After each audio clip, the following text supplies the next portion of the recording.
Good evening, I'm David Ferris and welcome to this week's edition of the Chamber Buzz.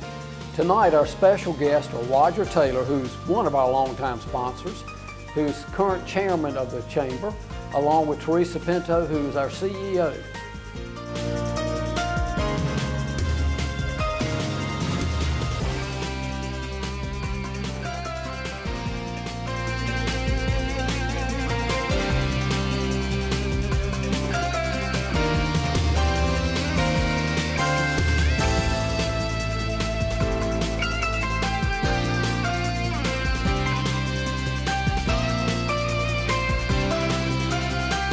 Welcome back, and thank you again for joining us this evening.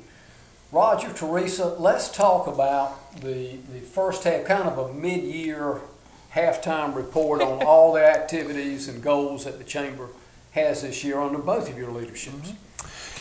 Well, it's been exciting the first 6 months. A lot has been going on because from our annual meeting, which we had the Attorney General in town to speak and well attended, on to the ambassador reorganization, which is in process and coming back strong, and it's all exciting, and the efforts that are going on with the I-44 and the I-495 activities from Raleigh to Hampton Roads, all those activities are working very nicely. Wouldn't you say, Teresa? Yeah, I would think that I think our strategy this year has been with the events. What we're trying to do is bring in key leadership that's across the state that supports and creates more information and awareness for those initiatives. The Economic Summit was a great example of really talking about economic development activities in Eastern North Carolina, and supported our work for I-44. The Small Business Banquet supports the work that we're doing, trying to promote, again, economic development, focusing on the agriculture and small business, and you know, just creating that information and awareness. So I think the strategy to use the events to bring people, business people together to educate and inform and advocate for our region and our communities is working. Let me go back to one thing. We're talking about the new interstate going through, which really is a redo of 64. Some in our audience tonight might not know about that, or they may not understand what benefits it truly will bring as far as economic development. Y'all touch on that just a minute. Well, David, when you're looking at new locations for industry, if you bring it up, if I'm in Germany or in Iowa, and I bring it up and I don't see an interstate within 30 minutes of my location, I'm not even going to pursue it. And we have good road systems, but we need the interstate from Raleigh to Norfolk because it's a deep water port. And of course, we have been to Washington and we've talked, and Virginia's in support, North Carolina's in support, Tony Taylor, the governor of their respective state, the legislators, and they're Democrats and we're Republicans, but everybody's on board of the importance of that. Because here we have Hospira and we have Cummins and Rocky Mountain Engine. And you know, Rocky Mountain Engine sends out like $2.1 billion of engine. Yes. And if you're shipping to Norfolk, and it's about time, it's about money, it's about efficiency, and we have at Kingsborough here a great location that transportation is going to be imperative. The best mega site already developed in the state. That's correct. One of the best in the southeast. But transportation is all important. You know, it's already set up with the rail, and it's just going out and getting on the interstate. And it's true we could go to Charleston, but Wilmington and Morehead City and places like that just aren't equipped to handle the deep water side. Right. And do you have any comments? But WRAL came down and talked to us, you know, the other week on that, which is showing and the encouragement that's going on there. No, I think it is about when people ask about, you know, why is I-44 or I-495 critical, and it is about the future. If you look at a map of North Carolina, you will see that the highest percentage or highest grouping of Tier 1 counties, which means low-income, high-poverty communities, is in Eastern North Carolina. So the glaringly obvious thing that's missing is interstate. It leads to a pathway to opportunity and development. And I think that's the approach that Congressman Butterfield, Congressman Holding, and several others put in House Bill 2211 at the federal level in D.C., and it's specifically called the ROAD Act, and it's roads, opportunity, and development. And that's pairs well and collaborates or leverages well what our Governor McCrory is trying to do with his bond issue, his transportation bond. That's investment in connectivity. These rural communities, although Rocky Mount is not defined really as rural anymore, but let's say Eastern North Carolina, you need to connect communities to economic hubs. That's what this does. So I would say if you want growth and development, it's about moving people, moving product, moving data, and that's a big step forward. Particularly northeastern North Carolina. Northeastern, exactly. Really and you know, we're such a rural area. You know, Nash and Edgecombe and Wilson and Halifax, we raise so much crops. And right now, one of the big crops in Nash County that's absolutely booming is sweet potatoes, because sweet potatoes have just gone overseas. And now they have said as much as we can produce, they will buy. No limit. They're ready. And that's all transportation. In Norfolk, we've got to go to the deep water ports to get that agro-business there. And so we'll see a big difference. We've met with the chambers and the other communities and the counties, and they were thinking, why is Rocky Mount area so pushing this? And when we talked about tourism for them and about other locations and things, all of a sudden it was like a light bulb came on, because we called a meeting and we had 100% participation in Northeast, and it was wonderful some months ago. But this is big. This is a big to do, and the governor, and like I said, everybody seems to be on board with it. Of course, it's about funding, but it's moved up the chain from bottom to top. As far as now, it's a top priority. So it's not a new road. I think that's the biggest thing the average citizen should understand. It's not a new road. It's taking 64 and 17 and bringing it up to interstate standards or interstate quality. Which is a lot less expensive than going from the Right. So it's not a completely new road. It may have a new number designation, but it is basically 64 and 17. Well, that, as I say, and you know, it'll go through Rocky Mount, Williamston, and Elizabeth City, and then it'll be 17. So it's a combination for the interstate process. Well, once that gets up and going, a site like we have at Kingsborough, that is still being considered for an automotive site, by the way. People think that's off the table. Volvo wasn't the only fish in the pond. And several manufacturing. You're right. And what we all need to understand in our part of the state is that if an automotive manufacturer, as an example, locates there, it doesn't just impact Nash and Edgecombe or Halifax and Wilson as well. 50 or 60 mile radius around their supplier plants, it changes our area, or as they say out in the country, our neck of the woods. Literally overnight, you begin to see things change.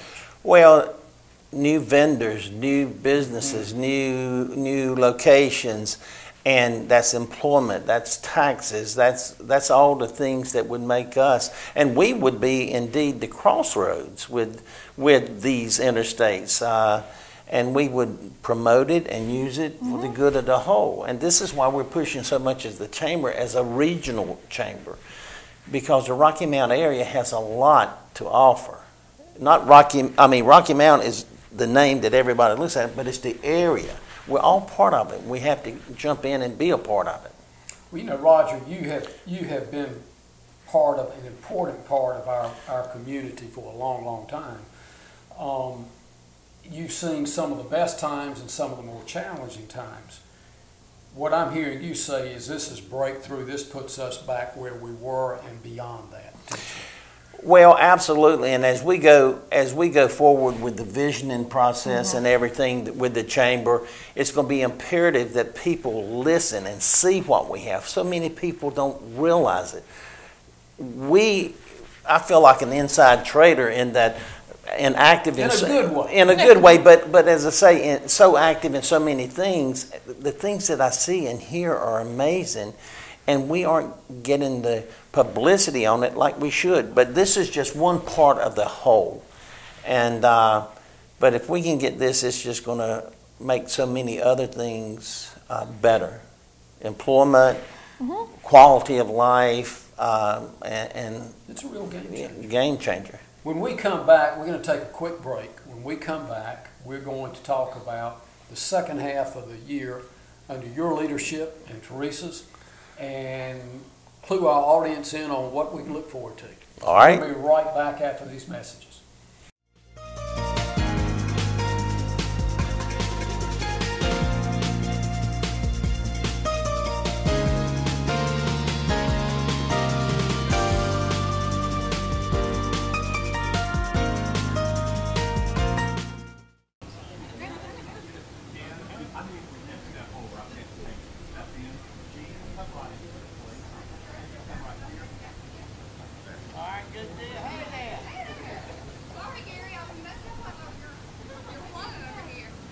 Fine.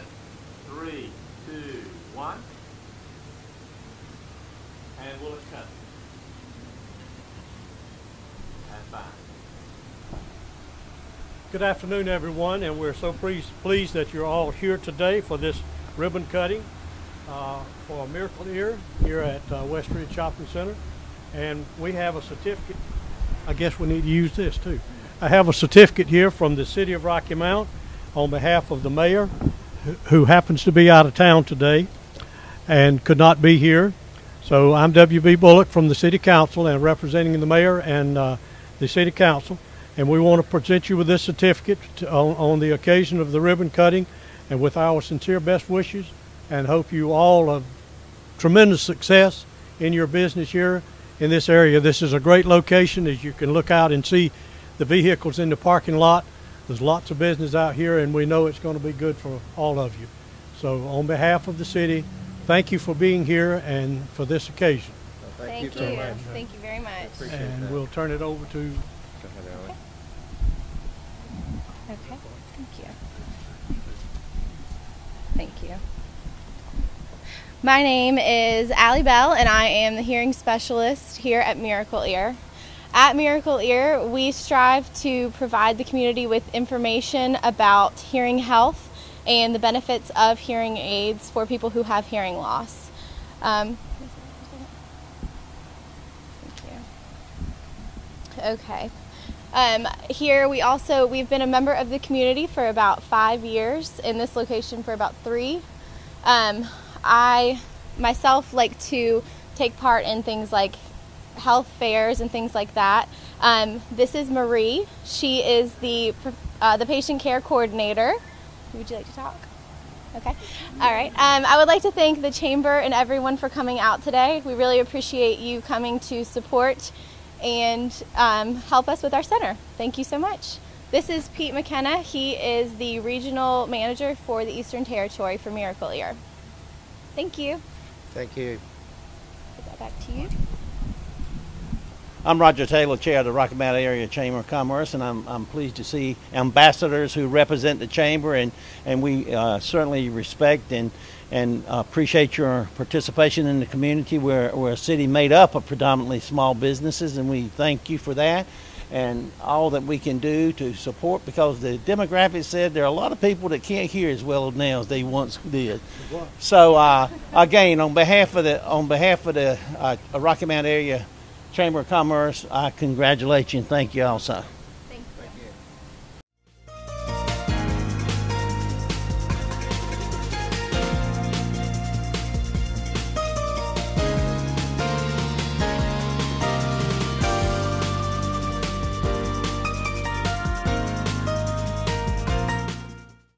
Welcome back. Teresa, I'm going to put you on the spot. Go for it. Now, you've been in the chamber business for a number of years, not just in Rocky Mount, but in other communities.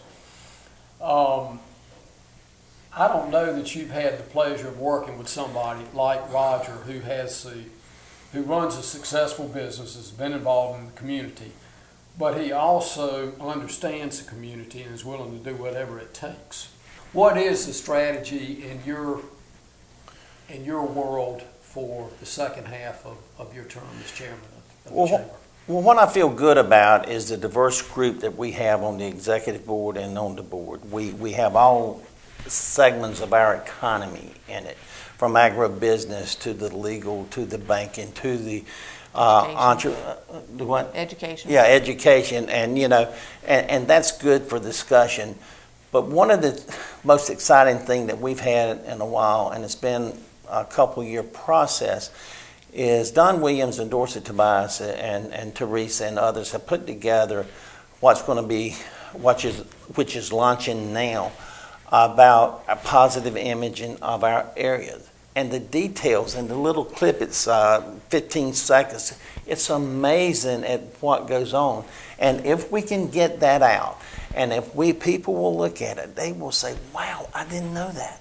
How many doctors we have, how much we spend on education, how much we buy retail. Yeah, it's just one thing after another. Education. Yeah, education, and because Dr. Cindy Bennett is doing such a wonderful job with the help of Cummins and others with the funding and doing just a wonderful job, and we've got to tell that story, because if I'm coming to your community, I want to know what's going on factually, not what I heard down at the local restaurant.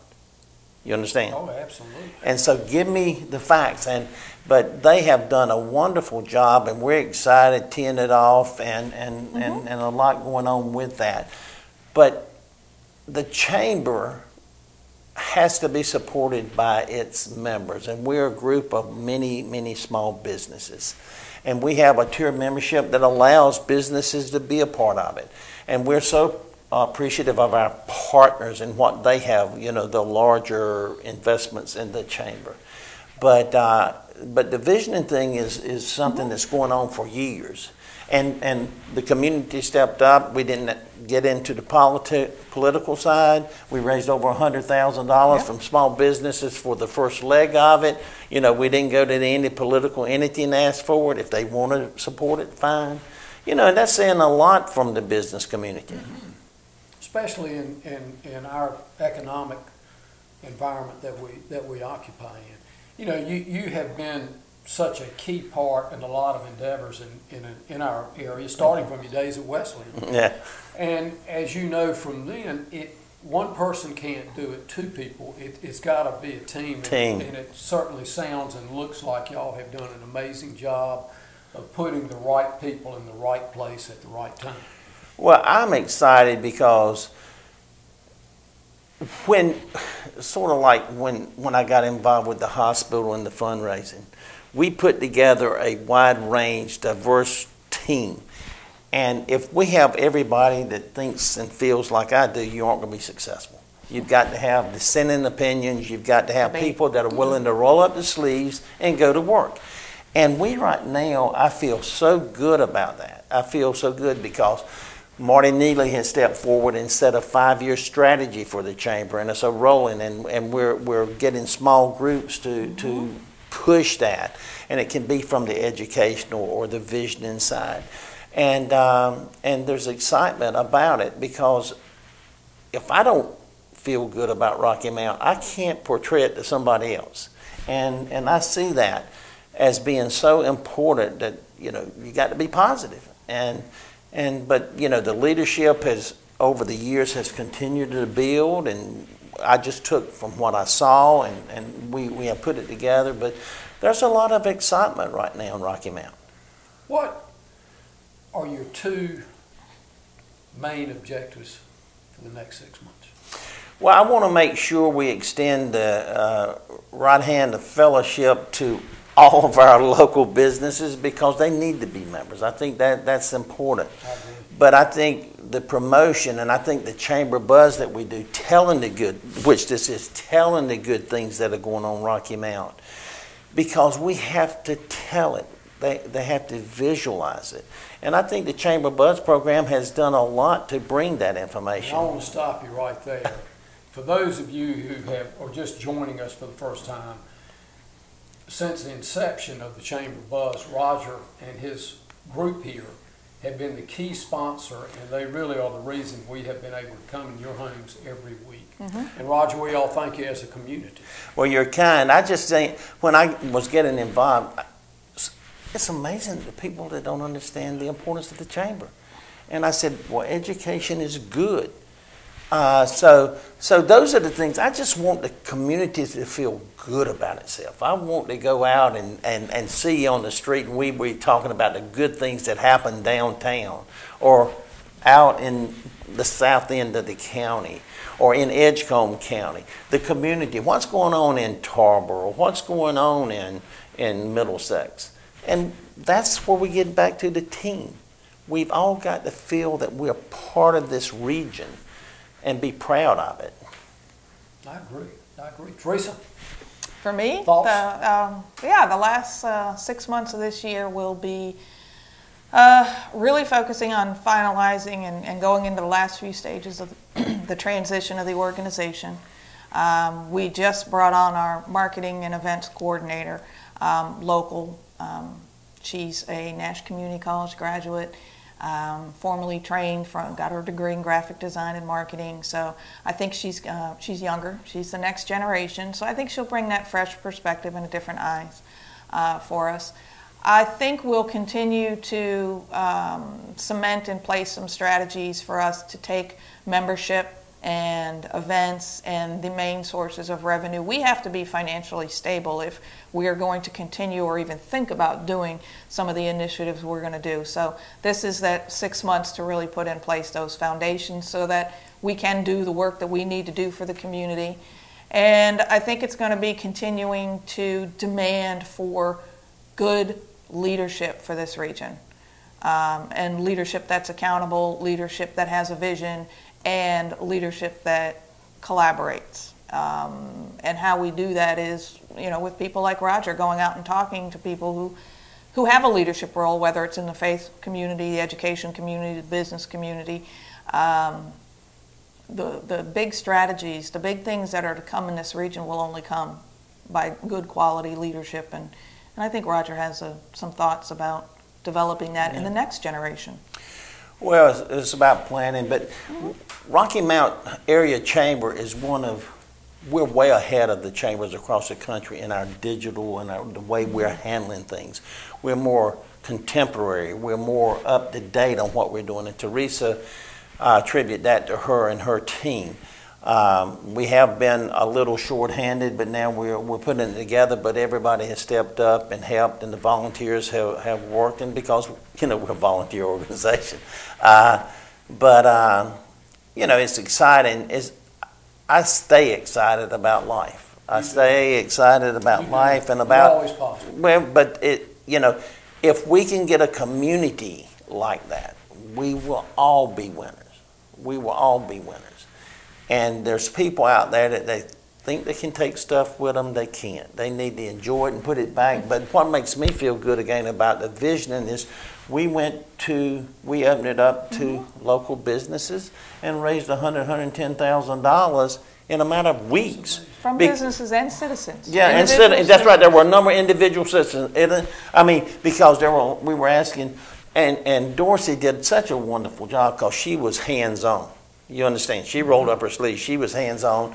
And she's a great young asset. Oh, what an asset to the community. And we have a lot of young people that are coming back to this area. Roger, I have walked the same path you are, and I thank you. It's a volunteer, unpaid job. And you've done it with a lot of grace, class, and energy. Well, you're kind. And I want to thank our audience tonight for tuning in. We hope you've learned something more about your chamber. And if you're not a member, contact Teresa. She'll sign you up today.